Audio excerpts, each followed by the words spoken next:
Hello everyone, अगर आपने इस सीरीज़ के पिछले एपिसोड्स को नहीं देखा है सो आई सजेस्ट कि पहले आप उन्हें देख लें एंड मेरे चैनल को सब्सक्राइब करें एंड अगर आपको मेरी वीडियो अच्छी लगे देन प्लीज़ लाइक करेगा।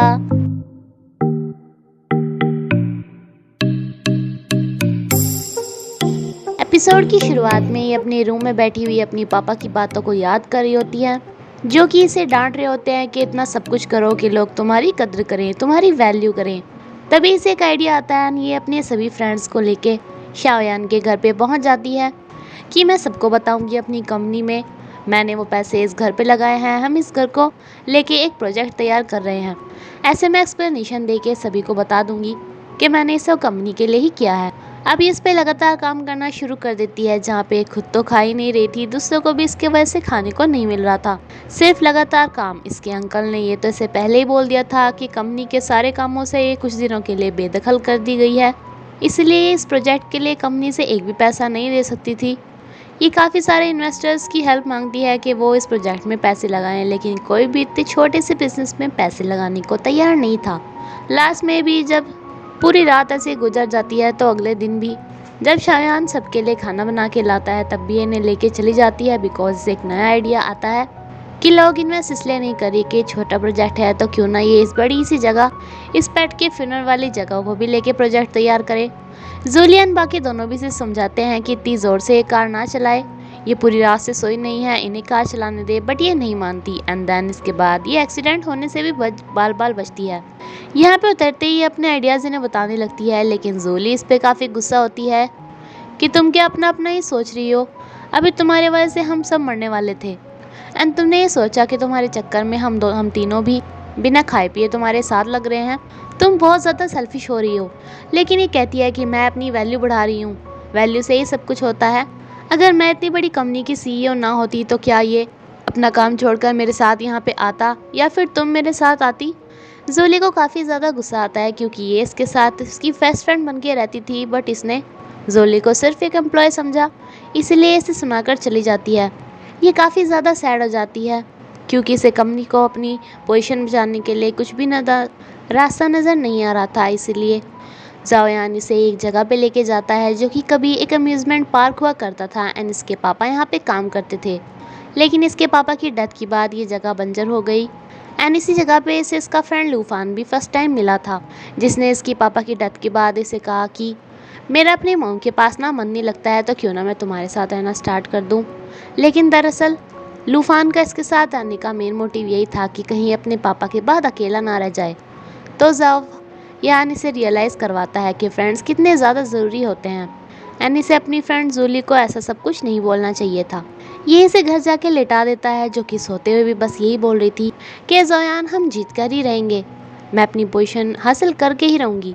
लूफान एक ऐसे अंकल को जानता था जो कि चैरिटी के ऊपर सर्टिफिकेट्स बना के देते थे, इसलिए ये जोयान को भी वहीं पर ही बुला लेता है, जिसके पीछे से शीजिन को सपना आता है जैसे ये उसी जगह पे पहुंच गई है। ये पर्सन इसे फिर से बोलता है कि ऐसे इस घड़ी को रोकने से तुम्हारा टाइम रुकना नहीं वाला है। बेचारा जो जाना चाहता है वो जा नहीं सकता एंड जो रहना चाहता है वो नहीं रह सकता। इसकी आंखें खुलने पे ये दिखती है कि इसका टाइम फिर से स्टार्ट हो गया है, क्योंकि जाओयान यहाँ पे नहीं है।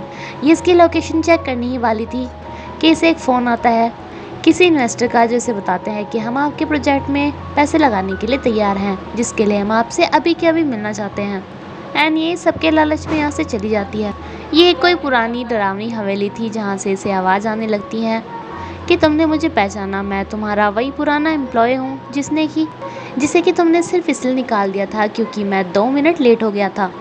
बट क्या तुम्हें पता है, उस दिन मेरी बेटी को बहुत ज़्यादा बुखार था, मैं रात भर उसके साथ हॉस्पिटल में रहा था। नेक्स्ट डे मैं ऑफिस में आने ही वाला था कि मेरी पत्नी बेहोश हो गई थी, इसलिए मैं 2 मिनट लेट हो गया, लेकिन तुम्हारी जॉब से निकालने के चक्कर में मैं बर्बाद हो गया। अब मैं तुमसे सबका बदला लेने के लिए मैंने तुम्हें यहाँ पे बुलाया है। दूसरी तरफ ये इसे कुछ पैसे फंड्स के तौर पे देते हैं, चैरिटी वगैरह के तौर पे, एंड ये इन्हें सर्टिफिकेट बना के दे देता है जिन्हें कंपनी में दिखा पाते कि शीजिन ने वो सब चैरिटी के लिए किया था। एंड अब ये घर वापस चला जाता है जहाँ पे शीजिन तो नहीं थी, तो ये इसकी लोकेशन चेक करता है। एंड दूसरी तरफ शीजिन जो कि यहाँ से निकलने की पूरी ट्राई कर रही थी, लेकिन ये अननोन पर्सन इसकी कार को भी ख़राब कर देता है, जिसने पहले ही काफ़ी अच्छी तैयारी की हुई थी। एंड ये से कहता है कि अभी देखो मैं तुम्हारे साथ क्या करता हूँ। लेकिन तभी इसकी घड़ी अचानक से रुक जाती है क्योंकि जाओयान यहाँ पे आ जाता है, जो कि बारिश में से इसे यहाँ से लेके घर चलाता है। तभी एक फ्लैशबैक दिखाया जाता है जहाँ पे इसके पापा को इसके बुक में से एक लव लेटर मिला था एंड इसके पापा ने इसे डांटते हुए कहा था कि अभी तुम्हारी इतनी एज नहीं है ये सब करने की, इसलिए मैं अब तुम्हें अब्रॉड भेज रहा हूँ, तुम वहाँ जाकर पढ़ना। घर आने पे जाओली भी अब इसे बोलती है कि सॉरी, मुझे तुम्हें ऐसे अकेले छोड़ के नहीं जाना चाहिए था, तुम पे गुस्सा नहीं होना चाहिए था। एंड बदले में शीजिन भी इसे सॉरी बोलती है कि मैंने तुम्हारे साथ अच्छे से बात नहीं की थी, तुम ही मेरी बेस्ट फ्रेंड हो। ये इसे डांटते हैं कि इसे ऐसे रात को ऐसे भागना नहीं चाहिए था, तो ये बताती है कि मैं भाग के कहीं नहीं गई थी, मुझे किसी ने ट्रिक किया था। और तुम सब कहाँ पे चले गए थे? तो जाओली से बताती है कि जाओयान तुम्हारे लिए सर्टिफिकेट बना के ले आया है, जिस पे इसे काफ़ी अच्छा लगता है कि अच्छा, तो ये इसे छोड़ के सिर्फ इसके काम के लिए ही गया था। रात को सो के सुबह उठने पर भी ये इसे देख के यही सोच रही थी कि इसने इसकी हेल्प की, इसे वहाँ से बचा के लाया। तभी ये नोटिस करती है कि इसे फीवर हो रखा है एंड इसके साथ ही इसकी घड़ी फिर से चालू हो जाती है, यानी कि जब तक ये बीमार रहेगा तब तक भी इसकी घड़ी चालू रहेगी। इसलिए ये इसकी जिम्मेदारी बनती थी कि इसे जल्द से जल्द ठीक करे।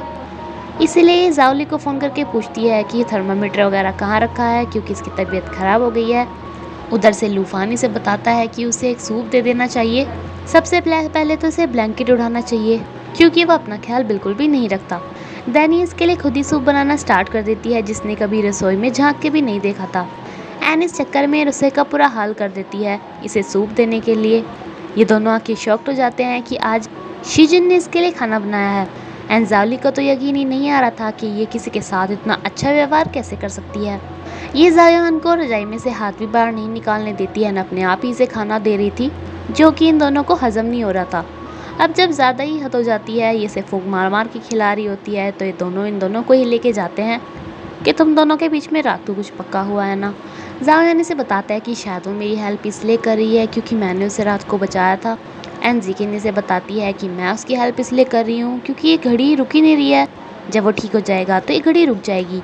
लेकिन जोनी को ये सब बहाना लगता है एंड ये दोनों इन दोनों के मन में बात डाल देते हैं कि शायद तुम एक दूसरे को लाइक करने लगे हो। एंड लूफान भी इसे कहता है कि क्या तुम्हें हर पल वही दिखाई देती है। ये सोचता है कि हाँ, इसे कभी कभी वो दिखाई तो देती है। तो बस इसी बात पे लूफान शीजिन को सौंप के जाता है कि मेरे दोस्त का ख्याल रखना। एन अपनी गर्लफ्रेंड को लेके शॉपिंग करने चला जाता है। पीछे से अब ये दोनों एक दूसरे के साथ काफ़ी नर्वस हो रहे थे, जिनके मन में बात आ गई थी कि शायद एक दूसरे को लाइक करने लगे हैं। शीजिन इसका फीवर चेक कराती है एंड दाने से कहती है कि क्यों ना हम दोनों बाहर कहीं घूमने चलें, तुम्हें अच्छी हवा खाने को मिलेगी। अब ये दोनों अपने लिए ड्रेस चूज़ करनी स्टार्ट कर देते हैं, लेकिन शीजिन के पास तो सिर्फ इसकी ऑफिस वाली ड्रेस ही थी, जिसे काफ़ी मुश्किल के बाद एक ड्रेस मिलती है। एंड ये भी वही ड्रेस चूज़ करता है जो कि शीजिन ने इसके लिए कभी चूज़ की थी। एंड ये शीजिन को देखकर एकदम फ्लैट हो जाता है।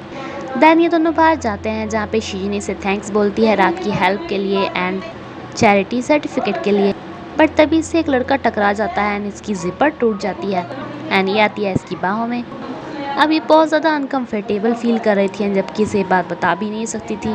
शायन इससे पूछता है कि तुम्हें सनसेट कैसा लगता है, तो ये बताती है कि मुझे तो सनराइज़ ज़्यादा अच्छा लगता है, क्योंकि दिन की शुरुआत होती है, यानी कि काम की शुरुआत, यानी कि हर टाइम काम की बात। ये बताता है कि मुझे सनसेट पसंद है क्योंकि वो अपने घर पे जाने का टाइम होता है। बचपन में मेरे पापा भी उसी टाइम घर पे आया करते थे एंड अब मेरा फ्रेंड लूफान भी उसी टाइम घर पे आता है। ये इसे पूछता है कि इतनी ज़्यादा अनकम्फर्टेबल क्यों लग रही है, तो इसे बता ही देती है कि मेरा जिपर टूट गया। दूसरी तरफ लूफान अपनी डेट की प्लानिंग कर रहा था, जो कि अपनी गर्लफ्रेंड को सरप्राइज़ देने वाला था। एंड ये जोली को इस बहाने से बुलाता है कि मुझे कहीं पे जाना है तो मुझे पिक करने आ जाओ ना। जायोन भी अब इसकी हेल्प कर रहा था इसे किसी तरह घर पहुंचाने में। तभी ये इसे बीच में रुक के कहता है कि मुझे तुम्हें कुछ कहना है। इसका एक्सपेक्टेशन लेवल बहुत ज़्यादा बढ़ जाता है, बट ये इसे बताता है कि क्यों ना तुम जल्दी घर पे चलो, क्योंकि मुझे बहुत तेज़ वॉशरूम आया है ना। घर आने पे जोयान खाना बनाना स्टार्ट कर देता है। ये इसे मना करती है, बट ये फिर भी नहीं मानता है, अपनी उंगली को कट करा लेता है। इसलिए शीजिन खुद ही बनाना स्टार्ट करती है, बट इसे काटना नहीं आता था, इसलिए ये इसकी हेल्प मांगती है।